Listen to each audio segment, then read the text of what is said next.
Good evening, everyone. Assalamu alaikum. Welcome back to another webinar session.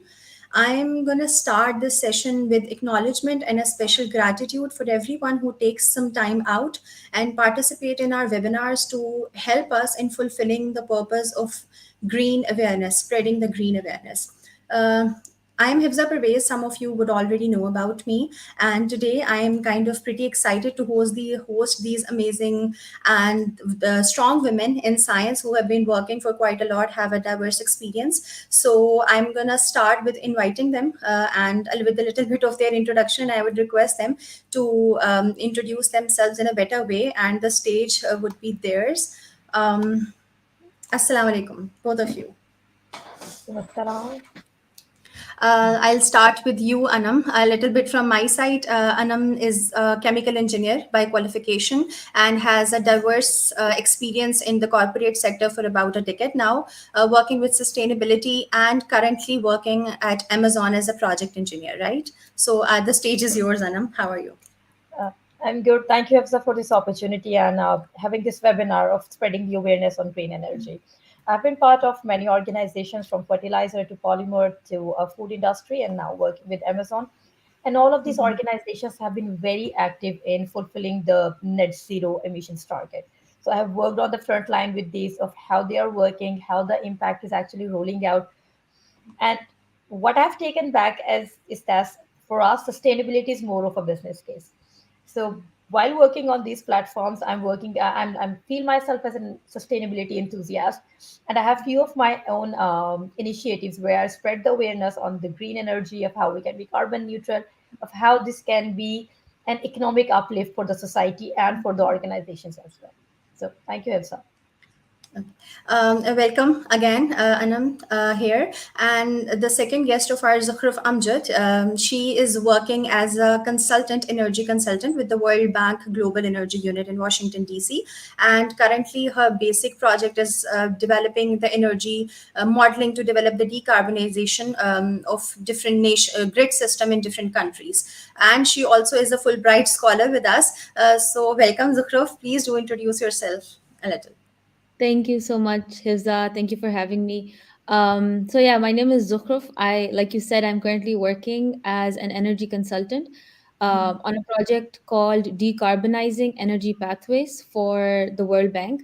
And what this project does is that it uses in-house models to help countries understand how they can they can decarbonize their grid, but also do it in an energy secure way. And so it's a lot of fun being able to see how, what through these models, what the future would look like and what the benefits are of of of decarbonizing the grid. A little bit background: before I joined the World Bank, like you said, I did go on a Fulbright scholarship to Duke University, where I got my master's in environmental management with a focus on energy and the environment. Um, and that was really my into the world of energy and sustainability, and just how important this field is and just how interdisciplinary this is. So excited to talk more about my work and learn from you as well. Thank you so much. Just like all other previous sessions, we always talk about green energy. We always talk about climate change, sustainability, because the basic purpose is to spread the mass awareness and to understand how critical the problem is right now. And it's not only nationwide; it's the global issue right now. So I'm just going to start the whole concept with the idea of sustainability and climate change, and how our lifestyles and our business style as well, they have to be accommodating the concept of sustainability, because I guess it's the start of the any solution. So I'll come to you, Anam. You have been working with Amazon with different projects as well. Do share with us the concept of circular economy or green economy, and how it's a very important part of our solution so that we can sustain what we already have. Okay, so I'll try to explain it with one example that we usually put into it. The circular economy is a closed loop of resources. What we want is do not take anything further from the environment, utilize it for our purpose without compromising the needs of future generation, and also try to return back to the environment. there is a lot of connection between your organization, the environment, and where you are in a society as a whole. This is not a social initiative.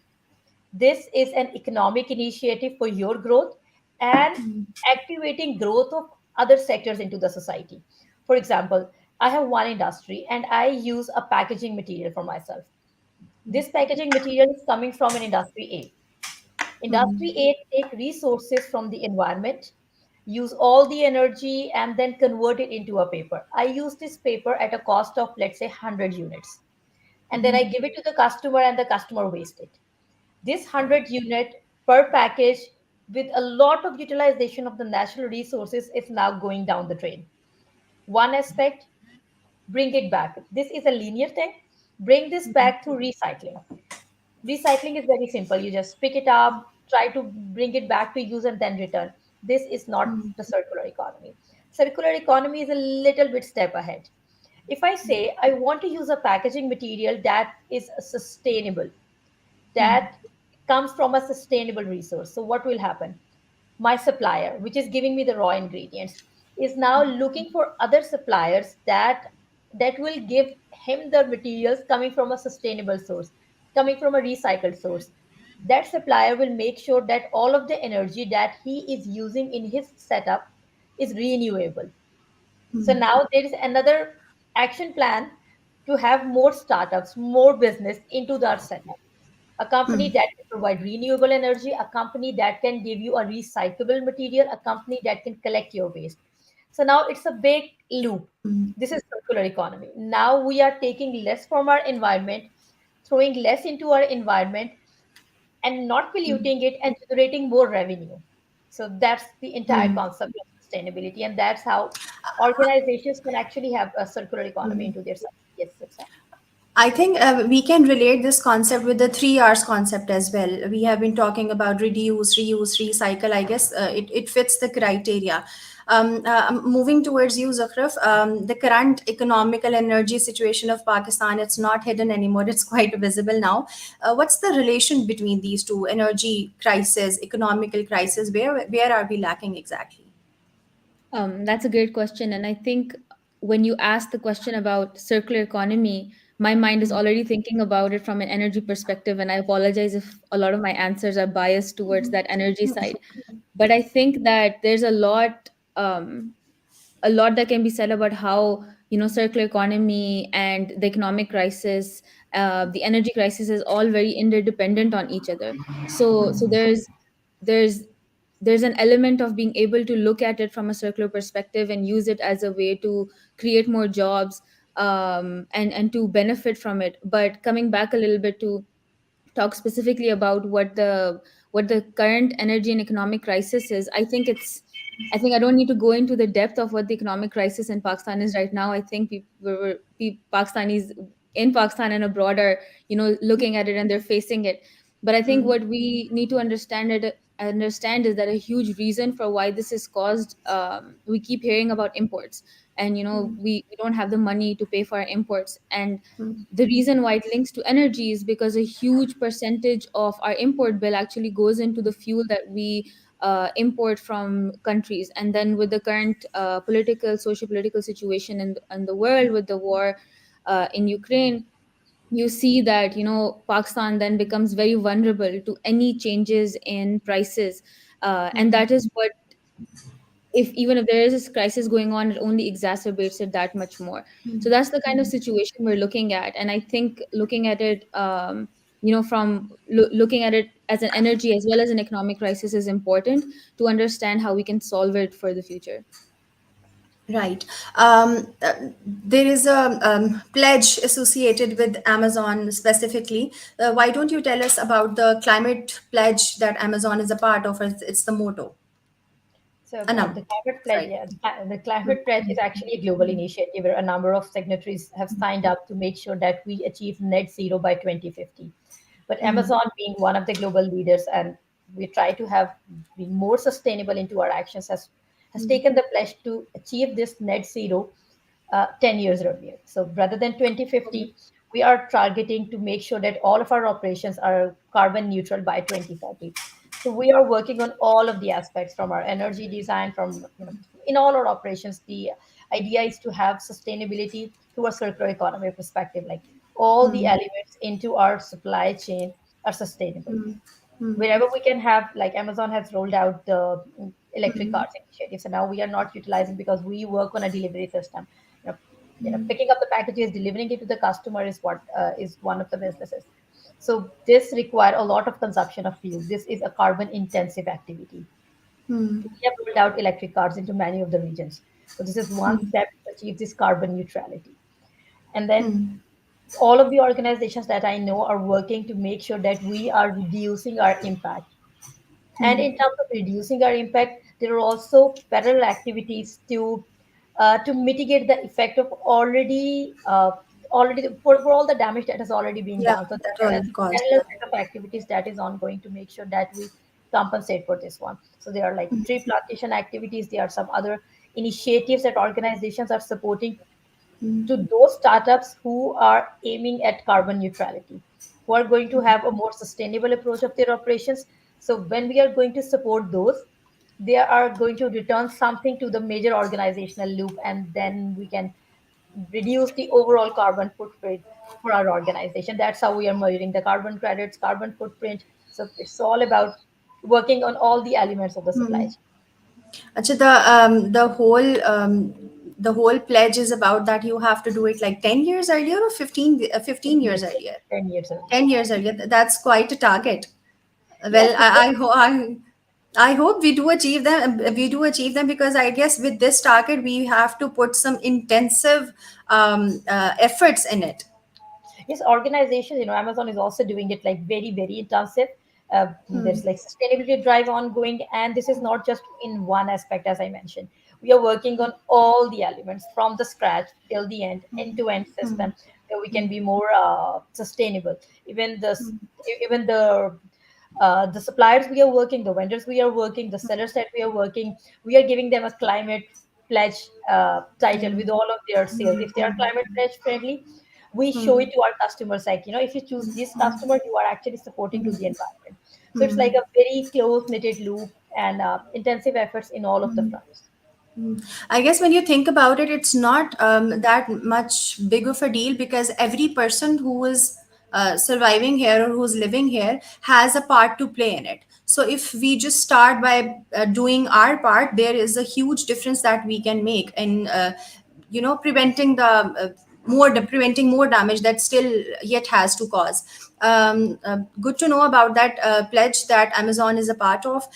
Zukhruf, I guess whenever we talk about the solutions for anything, and whenever we talk about problems and what can we do about it, the first thing that comes to the mind is either the accountability or the laws or the policies. So while we are talking about energy crisis or economic crisis and what's going on in nowadays globally, I hope okay. So what I want to ask is what policies are we looking for in the potential market, or what policies are we looking for in the immediate future regarding the energy crisis and renewable energy specifically?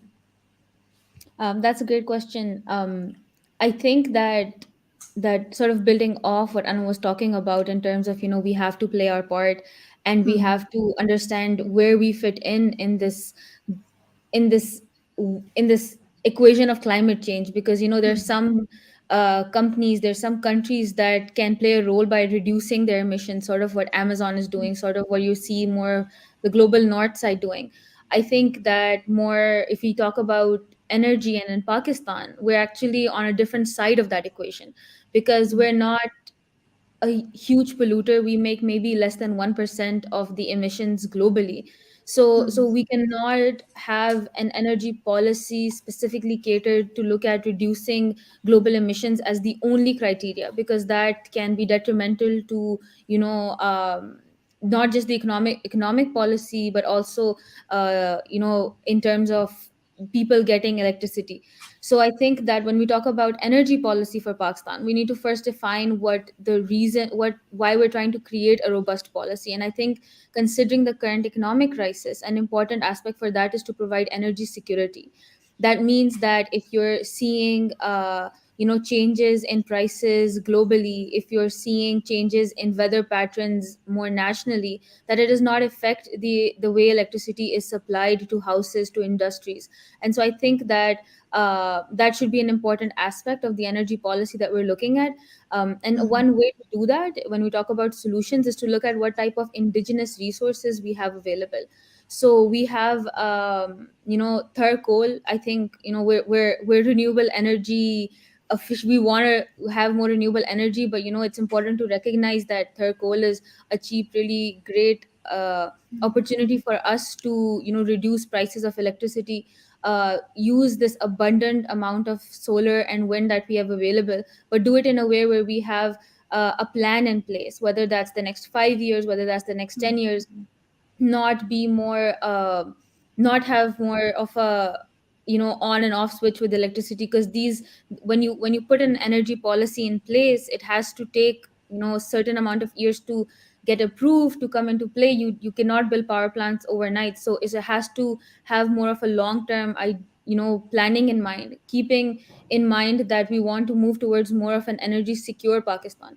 That also includes transmission and distribution. I think that I was reading just today that I think that a lot of the grid that we are working with currently was built before Pakistan, before the partition, and a lot of it was then built in 1960s. So there's a lot of upgradation that could be done. Where that upgradation takes place, how that takes place, is an important aspect as well. And then lastly, on terms of capacity building, so a lot of the world is now moving towards energy markets as a way of providing electricity, as opposed to having this top down structure that we have in Pakistan. And so that could be a great way, because we have a huge population that needs to be provided, and so breaking it down could be really helpful, which is something that we're looking forward to with things like the CTVTM. But it's just one of the many solutions available to become more energy secure. Yeah.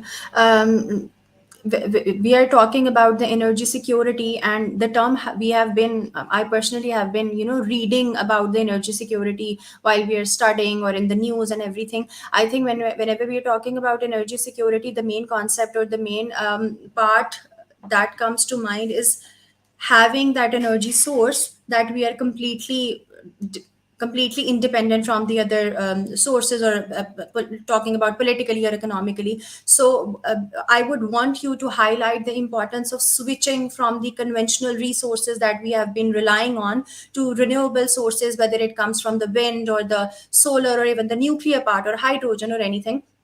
I think that comes as the major part or as the major solution of being energy secured country or Yeah. being an energy secured nation. So I would also like you to highlight a little bit of the importance of switching to the renewable energy. Yeah, so I think that when you say energy secure, the way that I would describe that is having a reliable grid, which means that where we have, electricity available for households, for industries, for commercial users, um, and and the reason why we don't have that is because of the concept of circular economy, right? Sorry, we have circular debt. So circular, and that this comes up again because of these high import prices that we have, the inability to pay back a lot of the tariffs. So electricity bills, there's a lot of electricity theft. And so when I talk about energy policy, you're really trying to answer a lot of the reasons why we have circular debt in place. So that's how I would describe energy security. And I think that shifting to renewables is actually a great way to enhance energy security for Pakistan, because we have an abundance of available resources. So we've got I don't know, I don't even remember the number. We've got more than average solar days per year. So that means, and we see that, when you look at houses, so many of them have now gone solar in Pakistan, because we do have that That's available. the It's just card. about, That's the card that we can play. Yeah. yeah, exactly, right. But it has to be done on an utility level to really benefit from it. You can't, because when you put it up, when you provide electricity just on a household level, the people who cannot afford things like solar are actually getting worse off, because less and less people are paying their bills. And then also wind, we have great wind, we have great hydro, and I know hydro is being used, but I think that solar and wind is definitely an important resource to look at, and it is a big solution to the energy security question that we have in Pakistan. Yeah, thank you so much. Anam, every corporate sector, and whenever we are a part of corporate sector, so every corporate company or every part of the corporate sector would have that social responsibility, the CSR initiatives. Even if I talk about the DSG Energy, DSG Energy always has a separate budget regarding the having socially accountable to the things that we are responsible for. But if we look at the bigger picture, is it enough having the CSR initiative? What else can we do at the corporate level or at the industrial level to be more contributing towards the solution of sustainable climate change and having sustainable practices in our daily lives? Okay, so just before jumping onto this question, I just want to add on to the energy policy that the professor was mentioning. You should. You know, Mhm. we are having the solar solutions into our households, but what I believe there should be one thing that can serve as a long-term solution and could be more impactful rather than taking out the small consumption units. You know, the houses that can afford, they form a very small chunk of it. What can easily be done is, like, we can roll out all of our offices, all of our corporate sectors to have at least all the non-critical loads into solar. you know this could be one easy thing, one quick win into the energy policy that can help on a massive level. So it's the impact that matters. Even all of the Pakistani households are converted to solar, I'm sure this will not serve the problem in the right way. The impact, if we convert into our industrial sector to a non-renewable region, because that's how the balance will be maintained. For the CSR, I'm working on many of the CSR initiatives with the organizations. What I came to know is, like, it's not important to feed someone for one time. It's really important to have a very sustainable source of income for someone. So these CSR activities, rather than investing or participating in one-time events, we know the economic situation in Pakistan. We know how the job market in Pakistan. If these CSR initiatives can invest into startups that link to their organization's motto, like you are working on DSG Energy, you're working on renewable energy, you're working on the message of carbon neutrality. So why not you spend your CSR budget into one-time awareness activity, then spending it on a startup that can actually be a sustainable source of providing some uh, renewable Quite right. sources, Yeah. sustainable sources to all of the organizations. It will drive your economic uplift. It can be a real source of awareness, a practical examples for other to follow. Like, okay, fine, this now is an area that has the potential to grow. We are believing that all of our economies, all of our industries are at a static level. But the green energy, carbon neutrality, reducing plastic content, bringing replacement to the packaging material, optimization, these are the things that still hold a very good value and still have a market to flourish. So if organizations can invest into these startups, can bring up initiatives, can drive university, can have some university drives where they can invest into their projects that can bring a sustainable solution back into in a massive scale. I believe that CSR will be more impactful, will have a long-term results, and will be more sustainable. I think I can personally work on it as a part of my own institution or as a part of my own company. That's definitely doable and easily doable. Zukhruf, recently COP27 was held, and the basic idea behind was obviously the climate change and how to tackle that. And there was a loss and damage fund in that, that was a little different from the previous parties and actions that were held before 2022. So we did have a webinar session on that as well in the previous COP27, and we had a guest who was personally a part of COP27 himself, representing Pakistan at the global level. So, in your opinion, what do you think is the role of Pakistan in that, and how can we do our part as a developing nation instead of a developed one, and where do we see climate finance in Pakistan in the future? That's a great question. I think the fact that you said that we are and developing an emerging nation is actually the reason why a platform like the COP is so important for us.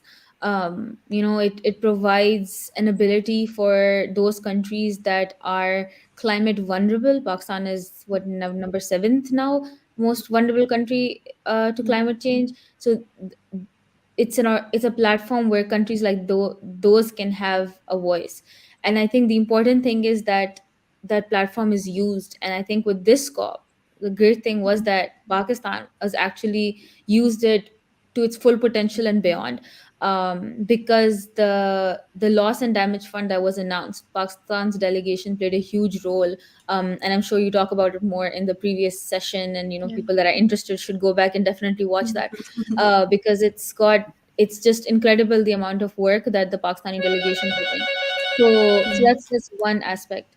um I think that the reason why climate action is so important for Pakistan is because we have to really understand what is needed for those last mile communities that are most impacted. And I think effects of our participation at COP is what trickles down to the bottom.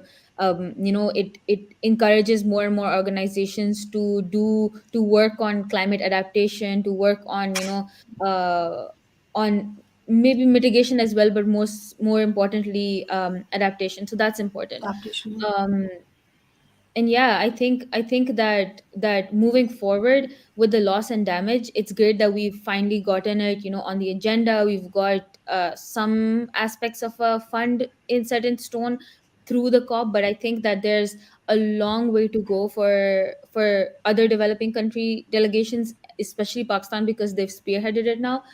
uh, because what we still don't know is how much funding, who's going to give it, what the timelines will look like. And so those are sort of the next steps that need to be looked at. And that's where I think incoming COPs, incoming bond conferences, and other relevant discussion platforms is where this can be raised. So I think there's still a long way to go, but that doesn't mean we can't celebrate the wins that we've had with climate action this year. Definitely a long way to go. Decades lage hain to cause the damage. I think more than decades would are required to cover up the damage that has already been caused, and having the preventive measure to reduce what can be done. We are talking about implementation, Anam. What do you think other areas like COP27 and these kind of conferences and seminars, and the it's the like we are doing a webinar session just to create the mass awareness. So apart from these things where we can talk about it over and over again, how can we participate and what can we do in our lives? What do you think are different areas of implementation where can we fight this battle? The very first thing, a- as a citizen of this planet, what we can go, the biggest action that we can take is be very do some smart purchases. We know which organizations are supporting this pledge, we know which organizations are not. So if we just make a smart choice of buying products from organizations that are sustainable, that have sustainability as their main goal, so this will actually create a great pull into the production, into the manufacturing unit, like that. This is what the buyer or the consumer is looking for. So the consumer is actually that drives the entire market. So if we start making these smart choices, we are actually changing the direction of entire manufacturing unit. This is what we can do in our personal capacity. And then if you're working in universities in our region is like a, this is the most powerful place where you can actually seed the right message. You want to work on sustainability, you want to work on circular economy, let's take all of your CSR activities through this universities platform. Encourage them to look for organizations to join that are sustainability on part of the sustainability pledge or the climate pledge, or think of their own startups that can support the energy initiative. So that's what we can do as part of spreading the message. And then being part of any organizations that we are, we can always raise our voice, we can always tell them of how we can optimize into our process. There are many areas of improvement because right now we are living in a world of utilizing all the natural resources we could get. So that's the Yeah. easiest way for us. So if we can ask people to stop, we can actually reach out to our procurement teams of actually look for vendors or sub vendors that actually think about sustainability. So in our personal capacity, as an employee, as a citizen, as a student, we can actually drive this entire change of sustainability. So it's one step at a time. It will take some time, but right steps will take us to the right direction. Sounds absolutely right. Whenever we talk about कि हम you're moving from individual level to student level and corporate level, and then the industrial level in the whole country. I think it all starts with the individual level, just like you said that it starts from the individual level. I guess I always say that instead of before moving towards the solutions, if we start conserving what we already have, that is going to have a huge impact of all of this what we are suffering for. If we would just switch off the light, or if it's a smart choice, smartly switch your appliances to the smart energy efficient appliances. It's a start. And I think isme you do not need to have a certain career, you do not need to have a certain background, academic or professional. All you need is a little bit of vigilancy, and that's not high vigilancy, a little bit of smart choices, switching of smart choices to a healthy lifestyle. And Okay, so yeah, yeah, sure, Anam. I'm just because as an individual as well, I know that many of our retailers have actually stopped using plastic bags. This is one really good initiative from Pakistan government that you will not be using single-use plastic. This is one big step. Just a simple liner: stop using single-use plastic. Whenever you are in a restaurant, whenever you are dining out, whenever you are moving, purchasing something, it's so easy to carry your own bag with you. It's Yeah, it's yeah, trendy, it's good, rather than asking these bags every time. You're actually playing your role into this, and this is cost effective for you as well. You're going to pay for the definitely. bag. It's better to Yeah, take Yeah, one with you. I was gonna I say it think that saves that, you money that too. Yeah. yeah, they have, like, they're charging you for the bags now. I think it's a good initiative because that's how everyone would start doing their part. um, yeah, I think even in Pakistan we have been seeing now that all the brands usually they are switching to their green initiatives. Either it's the bag or it's the bottle that they're using, or even if they're making their products as a sustainable product now. And I think it will take some time, but it will become a norm, and it will become, I guess, fashion as well at the end, that you have to have your brand that way. And I guess it would be better at the end. Thank you so much, both of you, for being a part. Anam, a special thanks to you, because where you are staying, it's very early in the morning, and you participated here, and you gave us some time out of your schedule. And Zukhraf, thank you so much for you as well for joining. I would like one concluding message from both of your side, and after that, I'll conclude the session, inshallah. So I always put this thing like working on the climate, working on sustainability is not something you are doing one way. It's a win-win situation. You are getting at the end as well. You are doing it for future generations, and it's good for your itself, the economy uplift of yourself. So be part of this initiative at personal level and at your organizational level. Thank you, Ji Very Zukhraf. well said. I think that the one concluding remark that I would have for anyone that's interested in the space of climate sustainability and energy is to really find ways to increase your own awareness of this specific issue, because I think one of the things that I've seen is that there tends to be a very global north perspective of what climate change, what sustainability means. And I think that from a Pakistan perspective specifically, it means something very different. So to understand how what the effect of climate change will be on Pakistan in the long run, or in the short run now actually, is something different, and that needs to be understood, and that needs to be shared. So I think that more awareness of it from a more local perspective, in local languages, in local schools, is super important. So wherever you can, this is a great initiative to start to talk, to talk about it, to discuss it. And I think the more we do that, the more we will learn how to tackle the issues that we're already facing. So yeah, thank you so much for including me in this session. It was great, and I learned a lot from you, Anam, as well. I'm very grateful to both of you, and I'll ask everyone as well, try to be more green in your lifestyle choices, in your daily lives, and let's move together to a greener future. I will be back with another other webinar sessions, and I would love the insights of anyone who can tell us about the topics, or who can tell us about the things that we can talk about, and ultimately would be beneficial for all of us to gain information and to get knowledge out of it. Until then, I'll be signing off, and we'll be back next Saturday, inshallah ta'ala. Until then, Allah Hafiz. Okay. Hafiz, thank you so much.